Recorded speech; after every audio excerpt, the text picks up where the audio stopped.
Herkese selamlar arkadaşlar. Bugün size tüfek bakımından bahsetmek istiyorum. Evet, bu konu çok önemli bir konu çünkü. Mevcut tüfeğiniz ne olursa olsun arkadaşlar, belirli bir atış sonrası daha stabil bir şekilde çalışması için muhakkak tüfeğimize bakım yapmamız gerekmektedir. Zaman zaman da YouTube kanalımızda farklı modellerimizle ilgili bu konuya yer vereceğim arkadaşlar. Şimdi öncelikle en çok talep gören modelimizden başlamak istedim. MK12 modelimiz. MK12 modelimiz biliyorsunuz gazlı bir sisteme sahiptir. Dolayısıyla bir piston ve piston altında gaz deliklerine sahip bir modelimiz arkadaşlar. Özellikle tek kurşun atımlarında bu bölge fazla kirlenmeye maruz kalmaktadır. Dolayısıyla bu kirlenmeden arındırmak için tüfeğimizi belirli periyotlarla temizlememiz gerekmektedir arkadaşlar.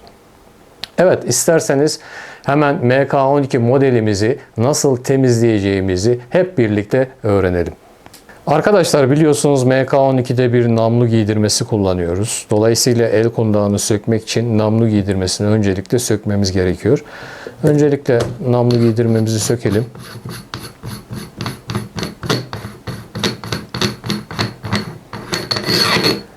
Evet, gördüğünüz gibi kolaylıkla namlu giydirmemiz çıkıyor. Şu ayaklıktan da kurtulalım şimdi el kundağını çünkü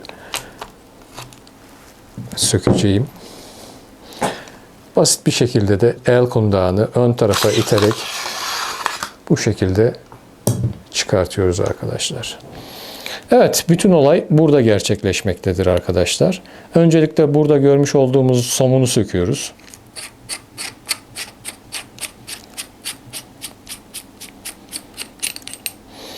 Şimdi şunu da belirtmek istiyorum. Biliyorsunuz MK12'nin çanta içeriğinde şöyle bir temizleme bezimiz var.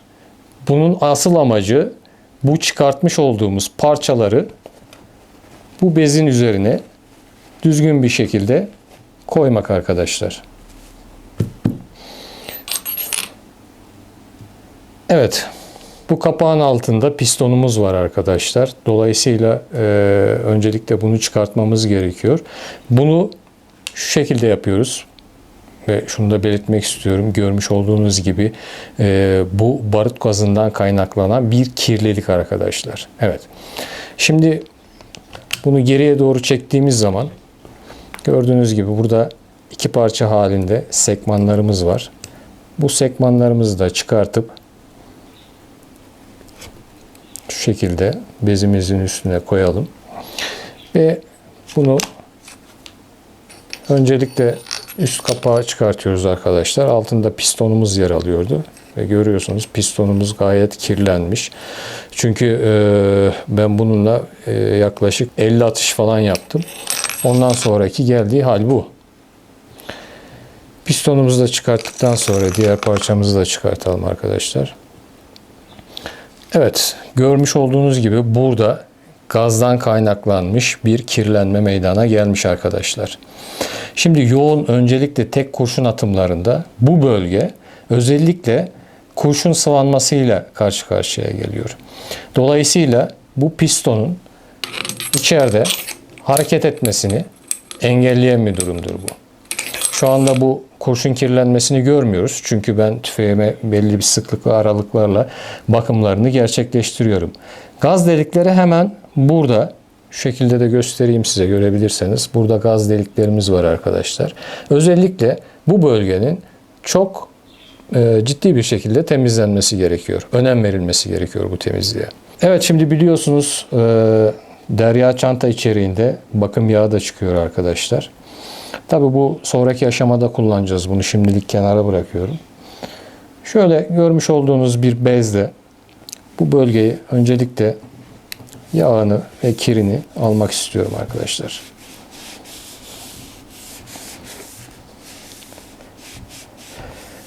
Tabi bu işlemi şu şekilde de yapabilirsiniz siz. Ben yüzeysel olarak şu anda burada yapıyorum ama namluyu da tabi sökeceğim. Namluyu sökmek için de burada görmüş olduğunuz gibi vidalama sistemi var. Üst üste 2 tane vida geliyor. Bunları da sökelim isterseniz. Ondan sonra namlumuzun hem içini hem dış yüzeyini temizlemesinden bahsedelim. Sonra mekanizmamızı çıkartalım. Ve tüfeğimizi 2 parçaya ayırıp tetik tertibatından bahsedeyim size arkadaşlar. Bu öncelikle namlumuzu bir çıkartalım. Şimdi burada vidalama sistemimiz var üst üste. Öncelikle bunları sökmek istiyorum. Şöyle ilkini çıkartalım. Bunu da temizle bezimizin üzerine koyalım. İkincisini de evet.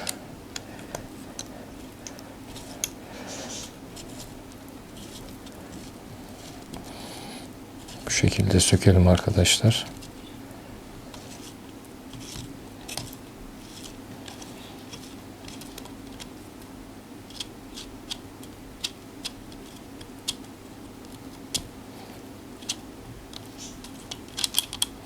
Evet, ikinci vidamızı da çıkarttık. Şimdi namlumuzu sökebiliriz arkadaşlar.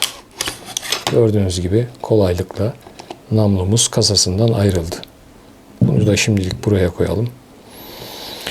Evet, şimdi gövdeyi sağ tarafıma koyuyorum. Çünkü öncelikle namlu ve namlu dışındaki kirlilikleri giderelim birlikte. Bakımını hep birlikte yapalım arkadaşlar. Görmüş olduğunuz gibi gaz kirliliği, yani barut gazı kirliliği her tarafını sarmış durumda. Dolayısıyla bunları öncelikle temizleyelim.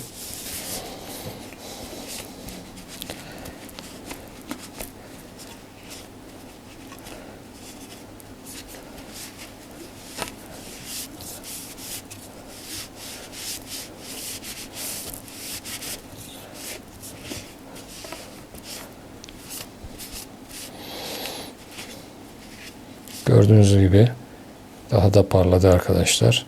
Ama bu yeterli mi? Elbette ki yeterli değil. Şimdi özellikle gaz deliklerinin olduğu bölgeyi şu şekilde alüminyum bir parçayla bunu biraz yağ sıktıktan sonra sürtmek istiyorum arkadaşlar.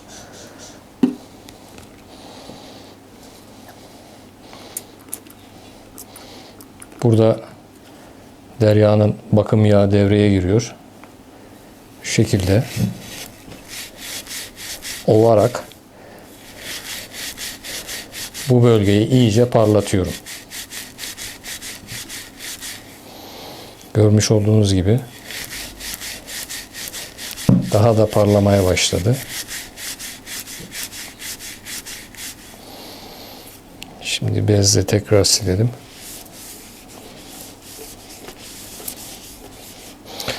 Evet. Gaz delikleri iyice açıldı. Şimdi bu işlemi biraz daha yapmak istiyorum arkadaşlar. Biraz daha buradaki olağa girip daha da temizlemek istiyorum. Yine burada yağ yardımı almak istiyorum.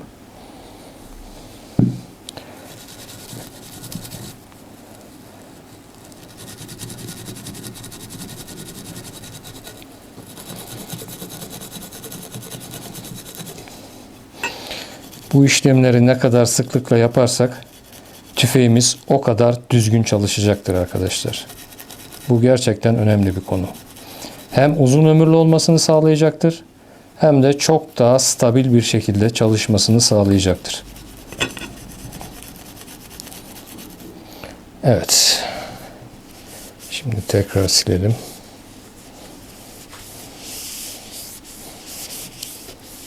Gördüğünüz gibi gaz delikleri iyice açıldı arkadaşlar. Namlu içi bakımı da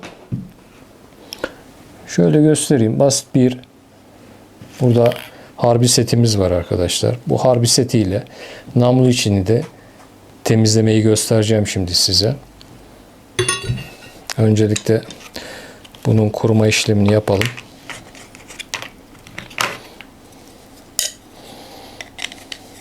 Bunlar bu tip alet gereçler, her yerde bulabileceğiniz gereçler. Evet. Şimdi öncelikle tel kullanmak istiyorum. Şimdi çok soru alıyorum bununla ilgili de. Bu tel namlu içini çizer mi? Hayır arkadaşlar. Bu tel namlu içerisini çizmez. Oradaki kurşun kirlenmesini temizlemek için öncelikle bununla başlamamız gerekiyor.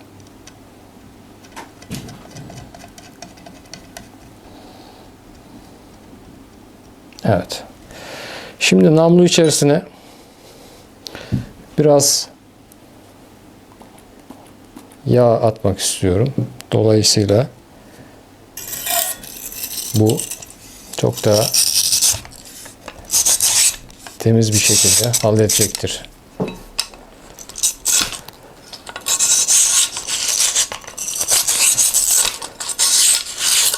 Bunu birkaç sefer içine geçirmemiz yeterli arkadaşlar. Evet. Şimdi bu parçayı söktükten sonra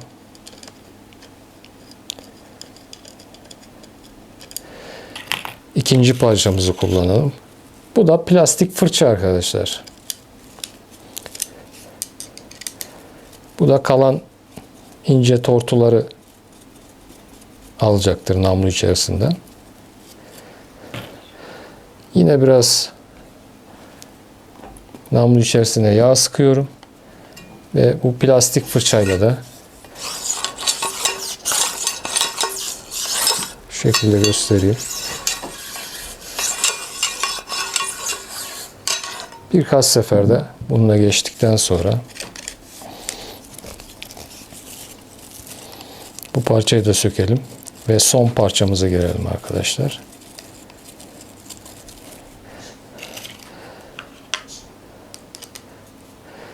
Bu parçada namlunun iyice parlamasını sağlayacaktır arkadaşlar.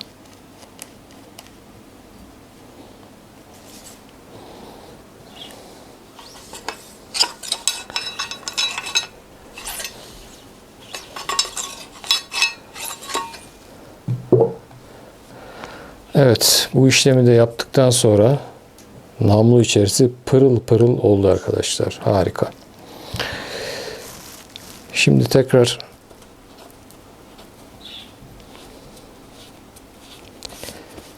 ince bir silme işlemi gerçekleştireyim.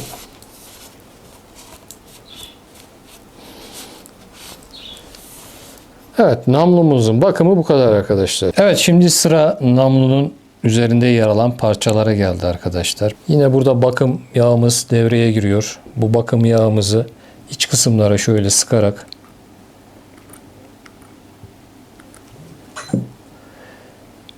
burada görmüş olduğunuz alüminyum talaşıyla şöyle sürtüyorum arkadaşlar içine.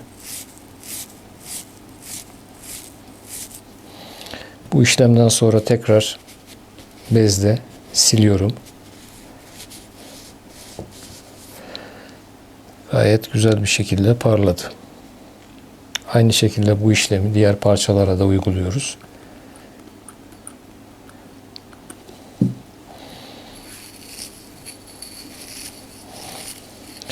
Bu alüminyum talaş gerçekten çok işe yarıyor.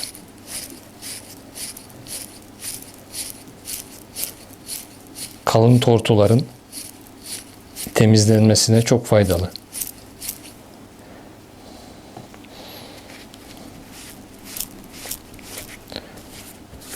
Tekrar bunu da silelim. Daha güzel. Evet, pistonumuza gelelim şimdi. Pistonumuzu da yağlayalım.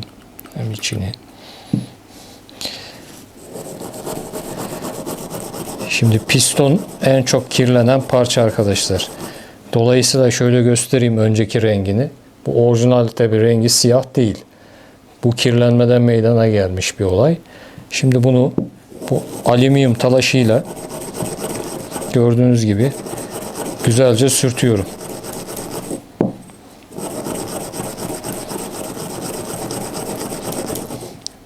Birazdan orijinal rengi meydana çıkacak.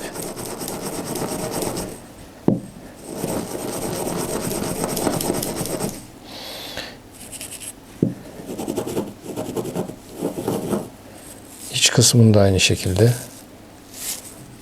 Şu şekilde.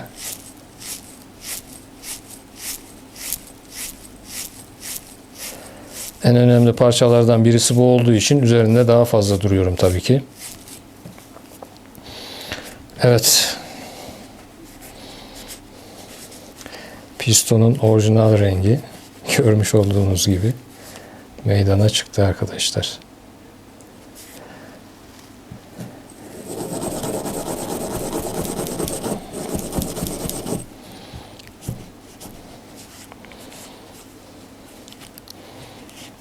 İçini de şöyle silelim.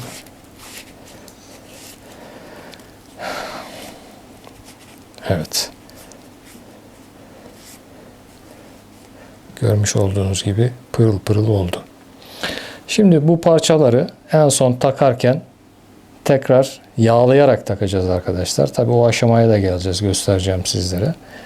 Bunu da aynı şekilde iç kısmına yağ sıkıyorum ki çok daha kolay bir şekilde içindeki tortuları temizlemeye yarıyor.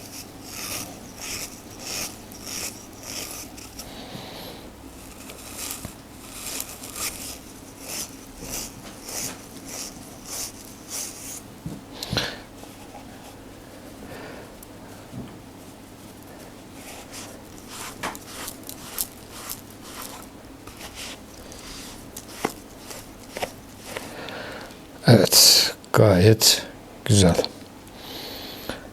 Bu işlemler de bittikten sonra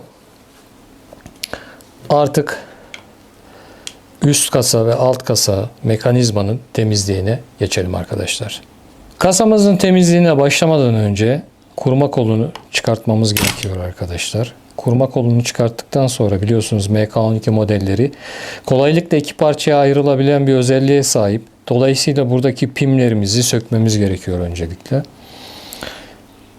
Evet. Bazen bu pimler sert olabiliyor. Dolayısıyla bu alyan yardımıyla buradan ittirerek bunu kolaylıkla görmüş olduğunuz gibi iki parçaya ayırıyoruz arkadaşlar. Mekanizmayı ön tarafa doğru sürgülediğimiz zaman gördüğünüz gibi kolaylıkla çıkıyor arkadaşlar. Evet. Mekanizmamız burada. Mekanizma kızağımız burada. Ve üst gövdemiz. Şimdi öncelikle üst gövdemizi sadece bu bezle silmemiz yeterli olacaktır. İçini.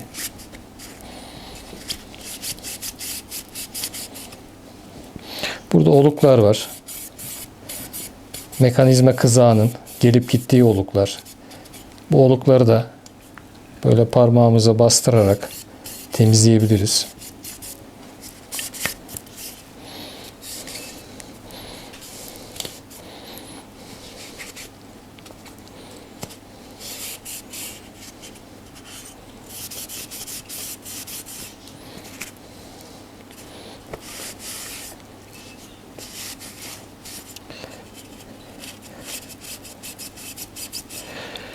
Bunu herhangi bir telle sürtmemize gerek yok arkadaşlar. Sadece barut gazından kaynaklı kirliliği bu üst kasa için almamız yeterli olacaktır. Evet, ben yeterince sildim modelimizi. Mekanizma kızağını şimdi temizlemek istiyorum.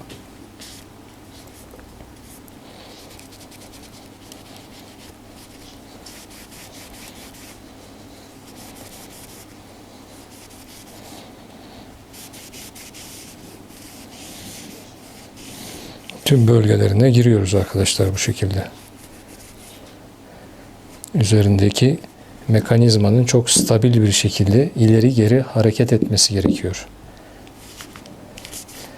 Şimdi mekanizmamızı da tüm çıkıntılarını temizliyoruz.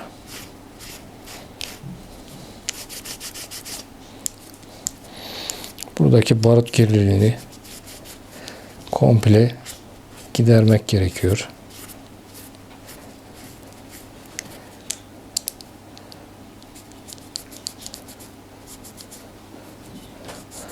Bu parçaları çok sıklıkla, yani detay parçaları çok sıklıkla söküp temizlemenize gerek yoktur arkadaşlar. Çünkü mekanizma kızağı, üst kasa veya tetik tertibatı en az kirlenen bölgelerdir arkadaşlar.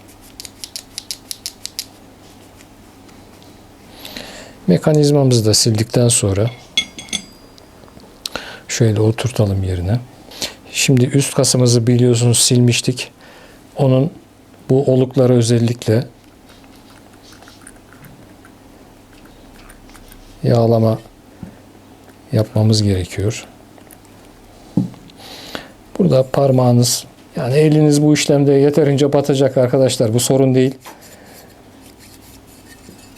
Burada bu yağı güzelce yayıyorum elimle. Evet. Şimdi aynı şekilde mekanizmaya da bu bölgelerini tekrar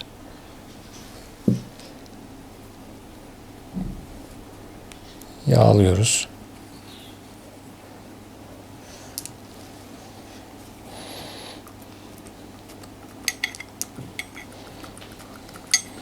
Mekanizmamızı da güzelce her tarafını yağladıktan sonra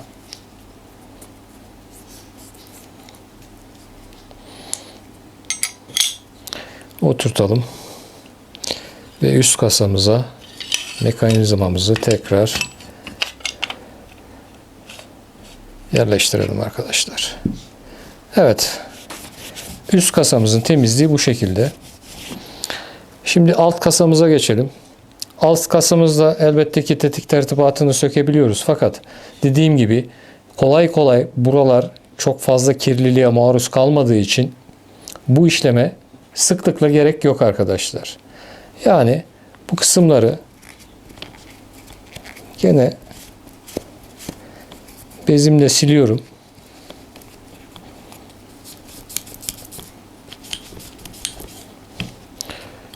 Şarjör yuvasını, iç kısımlarını,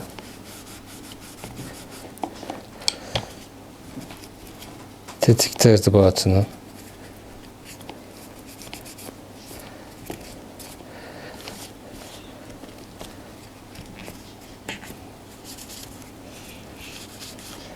güzelce temizliyoruz arkadaşlar.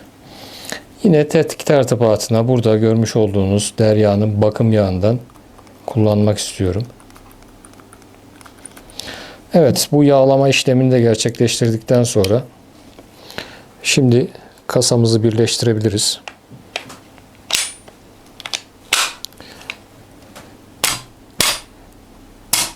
Çok basit bir şekilde görmüş olduğunuz gibi kasamız birleşti.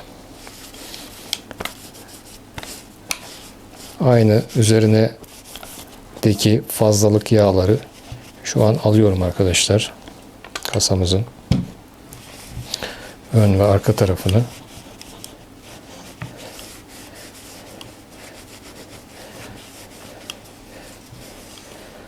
Güzelce temizledikten sonra namlumuzu takıyoruz arkadaşlar.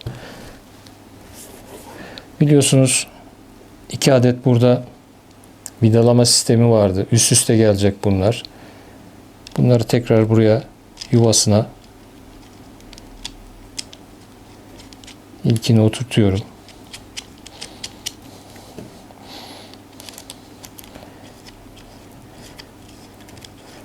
Bu ilki tabi derin bir yuva. Biraz zamanınızı alacak.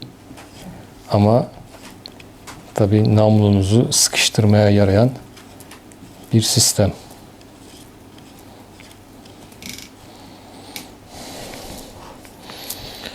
Evet.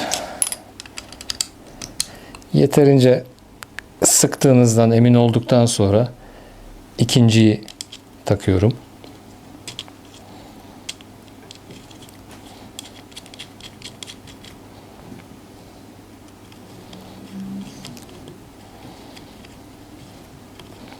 İkinciyi de aynı şekilde yeterince sıktığımdan emin oluyorum arkadaşlar. Evet, şimdi namlumuzu da monte ettik. Şimdi parçalara geçeceğiz teker teker arkadaşlar. Öncelikle namlunun dış yüzeyini yağlıyoruz arkadaşlar. Evet. Yağlama işlemini yaptıktan sonra ilk parçamızı takıyoruz. Pistonumuzu takıyoruz. Pistonumuzun üzerine gelen parçamızı takıyoruz. Sonra biliyorsunuz 2 tane sekmanımız vardı. Bu sekmanları takabilmek için bunu bu şekilde geriye itmemiz gerekiyor. yerine taktıktan sonra yavaş yavaş bıraktığımız zaman oturuyor arkadaşlar. Sonra en son burada somunumuzu da takıyoruz. Bunu yeterince sıktığımız zaman. Evet. Şöyle bir bakalım. Gayet güzel. Evet arkadaşlar, şimdi el kundağını takıyoruz öncelikle. Evet. Şimdi de şöyle göstereyim. Namlu giydirmemizi takıyoruz. Evet, yeteri kadar sıkıştırdığımız zaman şimdi üzerindeki fazla yağları tekrar bu bez yardımıyla siliyoruz arkadaşlar.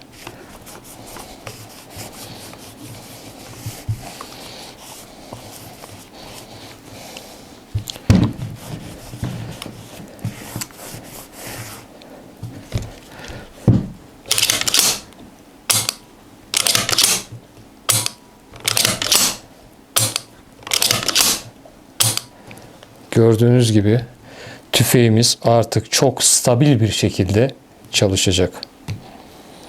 Evet arkadaşlar, MK12 model tüfeğimiz bakım sonrasında tertemiz oldu ve artık atışa hazır arkadaşlar. Bu tarzda videolar yapmaya devam edeceğiz. Bu videolardan haberdar olmak için YouTube kanalımıza abone olmayı ve zil butonuna tıklamayı unutmuyoruz arkadaşlar. Bir dahaki videolarımızda görüşmek üzere. Hepiniz hoşça kalın.